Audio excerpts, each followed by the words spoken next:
അങ്ങനെ അച്ഛന്റെയും അമ്മയുടെയും വാക്ക് കേൾക്കാതെ ഭാര്യയുടെ അടിമയായിട്ട് ജീവിക്കുന്ന ഭർത്താവിനെ കിട്ടുന്നതാണ് ഏറ്റവും വലിയ ഭാഗ്യം എന്നാണ് ഇതിന്റെ ചുരുക്കം. നമസ്കാരം, പുതിയൊരു വീഡിയോയിലേക്ക് എല്ലാവർക്കും ഹർദ്ദമായ സ്വാഗതം. കെ ഫാമിലി, കൃഷ്ണൻകുട്ടി ഫാമിലി അല്ല, കൃഷ്ണകുമാർ ഫാമിലി, അഹങ്കാരങ്ങളുടെ ഫാമിലി എന്ന് വേണമെങ്കിലും പറയാം. അതിന്റെ മുൻപന്തിയിൽ നിൽക്കുന്ന ദിയ കൃഷ്ണയുടെ അപരാധങ്ങളാണ് ഇപ്പൊ നമ്മൾ കണ്ടുകൊണ്ടിരിക്കുന്നത്. ഓരോ സ്റ്റോറി ഇടുമ്പോഴും താൻ എത്രത്തോളം അഹങ്കാരിയാണ് എന്ന് എടുത്തു കാണിച്ചുകൊണ്ടുള്ള ഓരോ സ്റ്റോറികളാണ് ദിയ കൃഷ്ണ ഇട്ടുകൊണ്ടിരിക്കുന്നത്. ഇപ്പൊ ലേറ്റസ്റ്റ് ആയിട്ട് 2 സ്റ്റോറികൾ ഇട്ടിരുന്നത്. അതിൽ ഡയറക്റ്റ് ആയിട്ട് ഈ പറയുന്ന അശ്വിന്റെ ഫാമിലിക്കിട്ടുള്ള കൊട്ട് കൊടുത്തുകൊണ്ടാണ് ആ ഒരു സ്റ്റോറി. അതായത് അശ്വിന്റെ അമ്മയ്ക്കിട്ട് തന്നെയാണ് ആ കൊട്ട് കൊടുത്തിരിക്കുന്നത്. ഞാൻ സ്റ്റോറി ഞാൻ ഇവിടെ വായിക്കാം. അതൊന്നും നമ്മൾക്ക് അറിയാമല്ലോ. ഇപ്പൊ ഒരു ഫാമിലി അല്ലെങ്കിൽ ഒരു ഭർത്താവ് ഭാര്യ ആയിക്കിട്ട്, അത് ഇൻഫ്ലുവൻസറോ അല്ലെങ്കിൽ സോഷ്യൽ മീഡിയയിലുള്ളവരാണെങ്കിൽ അവർ അടികൂടിയോ പെറ്റോ തൂറിയോ പെടുത്തോ എന്നൊക്കെ അറിയാൻ വേണ്ടി നമുക്ക് വലിയ റോക്കറ്റ് സയൻസിന്റെ വലിയ CD ഒന്നും ആവശ്യമില്ല. കൃത്യമായിട്ട് അവരുടെ ഇൻസ്റ്റഗ്രാം സ്റ്റോറി പോയി നോക്കിക്കഴിഞ്ഞാൽ കൃത്യമായിട്ട് മനസ്സിലാകും. അമ്മായിയമ്മ പോരാണോ, ഭർത്താവിന്റെ പോരാണോ, ഭർത്താവിന് അവിഹിതമുണ്ടോ, ഞാൻ ഇന്ന് രാവിലെ തൂറിയോ എന്നൊക്കെ കൃത്യമായിട്ട് അറിയണമെങ്കിൽ അവരുടെ ഇൻസ്റ്റാ സ്റ്റോറി എടുത്ത് നോക്കിയാൽ മതി എന്നുള്ളതാണ്. ഇപ്പോ വന്ന് അഹങ്കാരം അങ്ങനെ പിടിച്ച് ഇപ്പൊ സത്യം പറഞ്ഞു കഴിഞ്ഞാൽ ഡയറക്റ്റ് ആയിട്ട് അവരുടെ ഫാമിലിയെ, അതായത് അശ്വിന്റെ ഫാമിലിയെ ഡയറക്റ്റ് ആയിട്ട് കൊള്ളിച്ചു കൊണ്ടുള്ള ഒരു സ്റ്റോറിയാണ് എന്നുള്ളതാണ്. അറിയാലേ, വഴി പോണവരെ തന്നെ എനിക്ക് അമ്മ എന്ന് വിളിക്കാൻ പറ്റത്തില്ല എന്ന് പറയുന്നു. എന്നിട്ട് ഇന്നലെ പിന്നീട് ഒരു സ്റ്റോറി ഇട്ടിട്ട് ഞാൻ സോറി പറയുന്നു, പലർക്കും അത് ഹേർട്ടായി എന്ന് തോന്നിയതിന് ഞാൻ സോറി പറയുന്നു എന്ന് പറഞ്ഞിട്ട് അതിനുശേഷം ഞാൻ പറഞ്ഞത് എനിക്ക് കുറച്ച് അഹങ്കാരം ആ സ്റ്റോറിയിൽ കുറഞ്ഞു പോയി എന്ന് മനസ്സിലാക്കിയ ദിയ എന്റെ അടുത്തൊരു സ്റ്റോറി ഇടുന്നു. ഞാൻ സോറി പറഞ്ഞതൊക്കെ ശരി തന്നെയാണ്, പക്ഷെ എന്റെ നിലപാടുകളിൽ മാറ്റമില്ല. ഞാൻ എന്താണ് പറഞ്ഞത് അതിലെനിക്കൊരു മാറ്റമില്ല. അതിനർത്ഥം ഇപ്പോഴും ഈ പറയുന്ന അശ്വിന്റെ അമ്മ എന്ന് പറയുന്നത് വഴി കിടക്കുന്നവർ തന്നെ എന്ന് വീണ്ടും സ്ഥാപിച്ചു. കാരണം ആദ്യം ഞാൻ ഇട്ട സ്റ്റോറിയിൽ കുറച്ച് അഹങ്കാരം കുറഞ്ഞുപോയി. അത് പറ്റത്തില്ല, അതാണെങ്കിൽ ഞാൻ ദിയെ അല്ലാതാവും. അതുകൊണ്ട് ദിയ തന്റെ സ്വഭാവം വ്യക്തമാക്കിക്കൊണ്ട് അടുത്ത സ്റ്റോറി ഇട്ടു എന്നുള്ളത്. ഫസ്റ്റ് സ്റ്റോറി ഇതാണ്. അത് കഴിഞ്ഞതിന് ശേഷം ഈ പറയുന്ന അശ്വിന്റെ അമ്മയെ കുറിച്ച് അല്ലെങ്കിൽ അവരുടെ കുടുംബത്തെ കുറിച്ച് പറഞ്ഞ സ്റ്റോറി ഞാൻ ഇടാം. ഫസ്റ്റ് സ്റ്റോറി ഇതാണ്. ആരോ ഇട്ട ഒരു കമന്റിനെ എടുത്തു വെച്ചുകൊണ്ടാണ് ആദ്യത്തെ സ്റ്റോറി ഇട്ടിരിക്കുന്നത്. ഇങ്ങനെയാണ്, അതായത് കമന്റ് ഇങ്ങനെയാണ്. ഈ ഇവരുടെ ഡാൻസ് ഉണ്ടല്ലോ, ഇപ്പൊ ഇടയ്ക്ക് വെച്ച് പോസ്റ്റ് ചെയ്ത ഈ ഒരു വിവാദത്തിന് ശേഷം ഇവർ തമ്മിൽ കളിക്കുന്ന ഒരു പോസ്റ്റ്, ഒരു പാട്ട് ഇട്ടിട്ടുണ്ടായിരുന്നല്ലോ. അപ്പോ ഒരു പെൺകുട്ടിയുടെ ഫോട്ടോ വരെ വെച്ചിട്ടുണ്ട്. അതായത് അശ്വിന്റെ അമ്മയാണെന്ന് തോന്നുന്നു ദിയയെ കണ്ടാൽ. അതായത് ആ ഡാൻസിൽ കണ്ടപ്പോ അശ്വിന്റെ അമ്മയാണ് അശ്വിന്റെ കൂടെ ഇരിക്കുന്നത്, കളിക്കുന്നതായിട്ട് തോന്നും എന്നൊരു പെൺകുട്ടി ഈ പറയുന്ന കമന്റ് ചെയ്തു. അത് സോക്കോൾഡ് ചരക്കിനെ അത് ഇഷ്ടപ്പെട്ടില്ല. ഞാൻ പണ്ടേ ഒരു ചരക്കായിരുന്നു, പണ്ടാണ് ചരക്ക്, ഇപ്പൊ ചരക്കാണോ എന്ന് എനിക്ക് അറിഞ്ഞില്ല. ഞാൻ പണ്ടേ ഞാനൊരു ചരക്കായിരുന്നു എന്ന് പറഞ്ഞ് അഭിമാനം കൊള്ളുന്ന ദിയയ്ക്ക് അത് ഇഷ്ടപ്പെട്ടില്ല. ദിയ അതിന് ചുട്ട മറുപടി കൊടുത്തു. മറുപടി ഇങ്ങനെയാണ്: Give me your address. I will courier a nice quality mirror for you to look at every morning. Look at every morning. അതായത് നിന്റെ അഡ്രസ്സ് തന്നു കഴിഞ്ഞാൽ ഞാനൊരു നല്ല ക്വാളിറ്റിയുള്ള ഒരു മിറർ ഞാൻ അയച്ചു തരാം, നിനക്ക് ഡെയിലി എടുത്ത് ആ മിററിൽ കണ്ണാടി നോക്കാം എന്നുള്ളതാണ്. എനിക്ക് തോന്നുന്നില്ല പിന്നെ ദിയ കൃഷ്ണയുടെ കയ്യിലിരിക്കുന്ന കണ്ണട അല്ലെങ്കിൽ കണ്ണാടി അത്ര ക്വാളിറ്റി ഉള്ളതാണെന്ന് എനിക്ക് തോന്നുന്നില്ല. അതിന്റെ ക്വാളിറ്റി ഉണ്ടായിരുന്നെങ്കിൽ ദിയക്ക് സ്വയമേ മനസ്സിലായ തന്നെ ഈ പറഞ്ഞതിൽ ചെറുതായിട്ടൊരു പോയിന്റ് ഇല്ലേ എന്നുള്ളത്. അതുകൊണ്ട് ആ കണ്ണാടി ആർക്കും കൊടുക്കാതിരിക്കുന്നതായിരിക്കും നല്ലത്. മനസ്സിലായോ? സ്വന്തമായിട്ട് കണ്ണാടി ഒന്ന് മാറ്റിയിട്ട് പുതിയ ഒരു ആറന്മുള കണ്ണാടി വല്ല എടുത്തു വെച്ചിട്ട് കൃത്യമായിട്ട് നോക്കും താനിപ്പോൾ എങ്ങനെയാണ് ഇരിക്കുന്നത് എന്നുള്ളത്.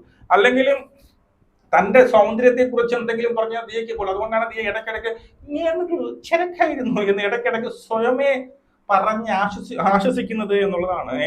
തീറ്റ കുറച്ചാലേ തടി കുറയുള്ളൂ എന്നുള്ളതാണ്. ഇത് ഒരു കമന്റ്. അതിന്റെ താഴെ കണ്ട മനസ്സിലാവും, താഴെ കണ്ട അവരുടെ കമന്റ് ഇഷ്ടപ്പെട്ടുകൊണ്ട് പലരും റിപ്ലൈയും ചെയ്തിട്ടുണ്ട്, ചിരിക്കുകയും ചെയ്തിട്ടുണ്ട് എന്നുള്ളതാണ്. പിന്നെ താങ്കൾ ഇങ്ങനെയുള്ള കമന്റ് വരുന്നത്, താങ്കളുടെ വായിൽ നിന്ന് വരുന്ന അഹങ്കാരം പിടിച്ച വാക്കുകൾ മറ്റുള്ളവർക്ക്, അതായത് മറ്റുള്ളവരെ അമ്മയെന്ന് വിളിക്കുന്നവർക്ക് അവർക്കത് ഹേർട്ട് ചെയ്യും. ഇപ്പം നമ്മൾ ആരെങ്കിലും വയസ്സൊരു സ്ത്രീ അമ്മയെന്ന് വിളിക്കുന്നത് എനിക്ക് തന്തയെ ഇല്ലാത്തവരാണ് അങ്ങനെ വിളിക്കുന്നത്, അല്ലെങ്കിൽ മോളെന്ന് വിളിക്കുന്നത് മക്കളില്ലാത്തവരാണ് എന്നുള്ള അർത്ഥത്തിൽ ദിയ പറയുകയും അതിനെ തിരുത്താൻ തയ്യാറാവാത്ത സ്ഥിതിക്ക് ഇങ്ങനെയുള്ള കമന്റുകൾ പ്രതീക്ഷിക്കും. ഇതൊക്കെ ചെറുത് എന്നുള്ളതാണ് ഞാൻ മനസ്സിലാക്കുന്നത്. അടുത്ത കമന്റാണ് ഇമ്പോർട്ടന്റ്. അതായത് ഇതാണ് അടുത്ത comment: having a partner that is not easily influenced by their friends and family is a blessing from above. Above എന്ന് വെച്ചാൽ ദൈവം എന്നാണ് എനിക്ക് ഉദ്ദേശിച്ചത്. ഹാവിംഗ് എ പാർട്ണർ, ഒരു പാർട്ണർ ഉണ്ടായിരിക്കുന്നത്, that is not easily influenced by their friends and family. അതായത് ഫാമിലിയിൽ നിന്നോ പിന്നീട് ഫ്രണ്ട്സിൽ നിന്നോ ഇൻഫ്ലുവൻസ് ആവാത്ത ഒരു പാർട്ട്ണറെ കിട്ടുന്നത് ദൈവത്തിന്റെ അനുഗ്രഹമാണ് എന്നുള്ളതാണ് അതിന്റെ ചുരുക്കം. ഇതിൽ നിന്ന് എന്താണ് ഉദ്ദേശിക്കുന്നത്? ഇങ്ങനെ ഒരു സ്റ്റോറി അല്ലെങ്കിൽ ഇങ്ങനെ ഒരു കോട്ട് എന്ത് ചെയ്യുന്നുണ്ട്, ഈ ഇൻസ്റ്റാഗ്രാമിൽ ഇടുന്നുണ്ട്. ഓക്കെ, ഇതിൽ നിന്ന് കാണുന്നവർ വായിക്കുന്നവർ എന്താണ് മനസ്സിലാക്കേണ്ടത്? അതായത് മറ്റുള്ളവരെ കാണണം അല്ലെങ്കിൽ മറ്റുള്ളവരെ മനസ്സിലാക്കണം എന്നുള്ളതാണ്. ഇതിൽ നിന്ന് നമുക്ക് മനസ്സിലാകുന്നത് ഈ പറയുന്ന അശ്വിൻ എന്ത് ചെയ്തു, അശ്വിന്റെ ഫാമിലിയിൽ നിന്നോ അല്ലെങ്കിൽ അശ്വിന്റെ കൂട്ടുകാരിൽ നിന്നോ ഇവരെന്ത് ചെയ്തു, ഈ അശ്വിന് ഉപദേശിച്ചു, നിന്റെ ഭാര്യ എടുത്ത് പറ, ഇങ്ങനെയൊന്നും ചെയ്ത് കുറച്ച് അഹങ്കാരം കുറയ്ക്ക്, ഈ പറഞ്ഞതും അല്ലെങ്കിൽ കാണിക്കുന്നതൊക്കെ തെറ്റാണ്, ഇങ്ങനെയൊന്നും പറയാൻ പാടില്ല എന്ന് അശ്വിന്റെ ഫാമിലി പൊതുവെ അശ്വിന്റെ അമ്മയോ ആയിരിക്കാം പറഞ്ഞു. എന്നാലും അവൾ അങ്ങനെ പറഞ്ഞത് അവൾ ഇപ്പോഴും തിരുത്തിയിട്ടില്ല. എന്തുകൊണ്ടാണ്? ആദ്യം പറഞ്ഞു വായിൽ നിന്ന് വീണ ഒരു ടങ് ട്വിസ്റ്റ് ആണെന്ന് നമുക്ക് ആദ്യം തോന്നും. പക്ഷെ ആ ടങ് ട്വിസ്റ്റ് അല്ല എനിക്ക് സംഭവിച്ചത്. ഞാൻ അത് മനഃപൂർവ്വം പറഞ്ഞു തന്നെ, ഞാൻ അത് അർത്ഥമാക്കി തന്നെ പറഞ്ഞു വീണ്ടും വീണ്ടും സ്റ്റോറി ഇട്ട് താങ്കൾ സ്ഥാപിക്കുകയാണ്. അവസാനത്തെ സ്റ്റോറി എന്താ പറഞ്ഞത്? ഞാൻ മറ്റുള്ളവർക്ക് ആർക്കെങ്കിലും ഹെർട്ട് ചെയ്തിട്ടുണ്ടെങ്കിൽ ഞാൻ ക്ഷമ ചോദിക്കുന്നു, പക്ഷെ ഞാൻ പറഞ്ഞ പ്രസ്താവനയിൽ നിന്ന് ഞാൻ മാറുന്നില്ല. ഈ പറയുന്ന അശ്വിന്റെ അമ്മ വഴി കിടക്കുന്ന ആൾക്കാർ തന്നെ അവരെനിക്ക് അമ്മ എന്ന് വിളിക്കാൻ പറ്റത്തില്ല എന്ന് തന്നെയാണല്ലോ അതിന്റെ അർത്ഥം. അപ്പൊ അങ്ങനെയൊക്കെ പറഞ്ഞപ്പോൾ അശ്വിന്റെ അമ്മയും അല്ലെങ്കിൽ അവരുടെ കുടുംബം എന്ത് ഇവനെ പറഞ്ഞ് മനസ്സിലാക്കിയിട്ടുണ്ടാവും. എടി ഇങ്ങനെയൊക്കെയാണ് അവനെ പറഞ്ഞു, പിന്നെ അങ്ങനെയൊന്നും പറയരുത് എന്ന് പറഞ്ഞിട്ടുണ്ടാവാം. ഈ അശ്വിൻ നേരെ ചെന്ന് എന്ത് ചെയ്യും, ഇവരുടെ അടുത്ത് പറഞ്ഞിട്ടുണ്ടാവാം, എടീ അതേപോലെ അമ്മയൊക്കെ ഇങ്ങനെ പറഞ്ഞു കേട്ടോ, അത് മോശമാണെന്ന്. അപ്പൊ എവിടെ എന്ത് ചെയ്ത് മറ്റൊന്ന് മുന്നോട്ട് കുറിച്ചിട്ട് അശ്വൻ അങ്ങനെയൊന്നുമില്ല, അവരിങ്ങനെ പറഞ്ഞു, ഞാൻ എന്റെ അടുത്ത് പറഞ്ഞതേ ഉള്ളൂ, അല്ലാതെ പുള്ളി അറിയത്തില്ലല്ലോ.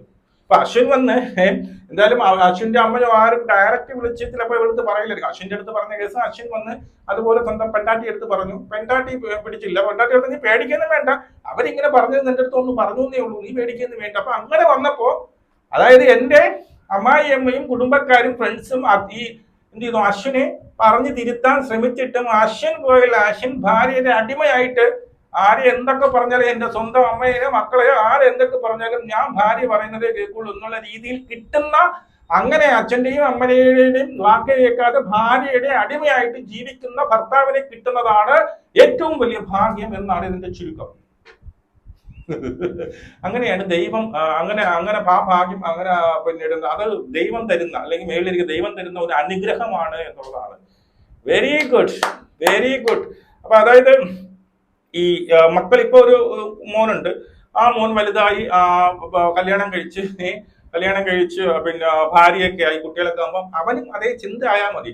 അമ്മ പറയണേ കേട്ടിട്ട് ഭാര്യ ആയി കഴിഞ്ഞാൽ പിന്നെ അമ്മ വേണ്ട, അച്ഛൻ വേണ്ട, കുടുംബം വേണ്ട, സഹോദരങ്ങൾ ഒന്നും വേണ്ട, പിന്നെ ആ ഭാര്യയാണ് വലുത്. ഇത് ഹെർട്ടാവണം എപ്പോഴെന്നറിയോ, താങ്കൾക്ക് വേദനിക്കുന്ന എപ്പോഴെന്നറിയോ? സ്വന്തം മകൻ മറ്റൊരാളെ വിവാഹം കഴിച്ച് തന്നോട്, താനിപ്പോ ഈ പറയുന്ന അശ്വിന്റെ അമ്മയോട് കാണിക്കുന്ന ഒരു അവഗണന ഉണ്ടല്ലോ, അത് താങ്കളോട് കാണിക്കണം. ഈ മകൻ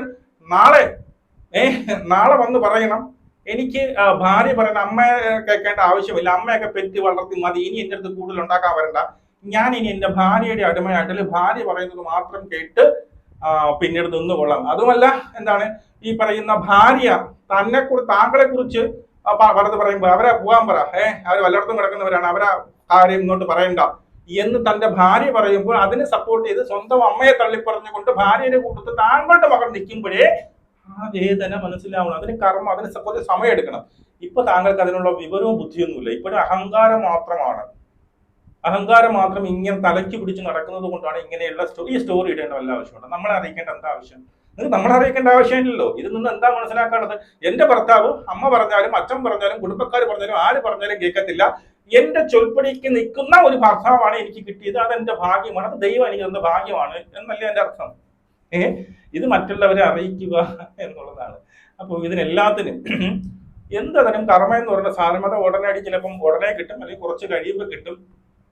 അതുകൊണ്ട് ഇനിയെങ്കിലും കുറച്ചൊക്കെ ഒന്ന് അഹങ്കാരം, ഇവരുടെ അഹങ്കാരത്തെ ആ ഒരു ഇതുണ്ടല്ലോ, അവരുടെ ആ ഷോപ്പ് അതുവഴിയുള്ള ബിസിനസ്സാണ്. ഇപ്പോഴും ആൾക്കാർ എങ്ങനെ പോയി അത് വാങ്ങുന്നു എന്നെനിക്കറിയത്തില്ല. പക്ഷെ എന്തായാലും ബിസിനസ്സിന് നല്ലൊരു ഡള്ള് സംഭവിച്ചിട്ടുണ്ട്, നല്ല രീതിയിലൊരു ഇടിവ് സംഭവിച്ചിട്ടുണ്ട്. സ്റ്റോറി ഇടുക മറ്റൊന്നും മറിച്ചതൊക്കെ ചെയ്തുകൊണ്ടിരിക്കുന്നുണ്ട്. അതൊക്കെ എന്താ പറയുക, ഇങ്ങനെ ഒരു സംഭവം വന്നാൽ മതി, തീർന്നേടെ പോട്ട്. നമ്മുടെ വായിൽ നിന്ന് വീണ ഒരു വാക്ക്, അത് പോട്ട് നമുക്ക് ഒരു ആത്മാർത്ഥമായിട്ടൊരു സോറി പറയാനും കൂടി കഴിയില്ല എന്ന് വെച്ച് കഴിഞ്ഞാൽ, അതിനും കൂടി അവർ തയ്യാറല്ല എന്ന് പറഞ്ഞു കഴിഞ്ഞാൽ, അങ്ങനെയൊക്കെ ആർക്കെങ്കിലും തള്ളതന്തയിലുള്ളവർക്ക് ആർക്കെങ്കിലും പ്രശ്നം ഉണ്ടായെങ്കിൽ സോറി. പക്ഷെ ഞാൻ പറഞ്ഞ അങ്ങനെ തന്നെ, എനിക്ക് അവരെപ്പോഴും അന്യര് തന്നെയാണ് എന്നുള്ളതാണ്. ഓക്കെ, ഈ യവനില്ലേ, അതായത് നമ്മുടെ അശ്വിൻ എപ്പോഴും തങ്ങളുടെ അമ്മേനെയും അച്ഛനെയും കുറിച്ച് ഇതുപോലുള്ള ഏതെങ്കിലും ഒരു കാര്യം ഒരു വാക്ക് വന്ന് സോഷ്യൽ മീഡിയയിൽ എടുത്ത് പറഞ്ഞ അതിന് വാതിറക്കണ്ടേ എന്നാലല്ലേ പറയത്തുള്ളൂ. വാതിറക്കണം ഞാൻ കണ്ടിട്ടില്ല. അങ്ങനെ വല്ല പറയുമ്പോഴേ ഫീൽ ആവുള്ളൂ. അത് നമ്മൾ പറയുന്ന വാക്ക് തിരിച്ചടിക്കണം. അതേ രീതിയിൽ തിരിച്ചടിക്ക് മാത്രം ആ ഫീൽ എന്താണെന്ന് മനസ്സിലാവുള്ളൂ. നിങ്ങളുടെ അഭിപ്രായം മസ്റ്റേ കമന്റ് ചെയ്ത് നമുക്ക് വിടുക്കണം. ശരി.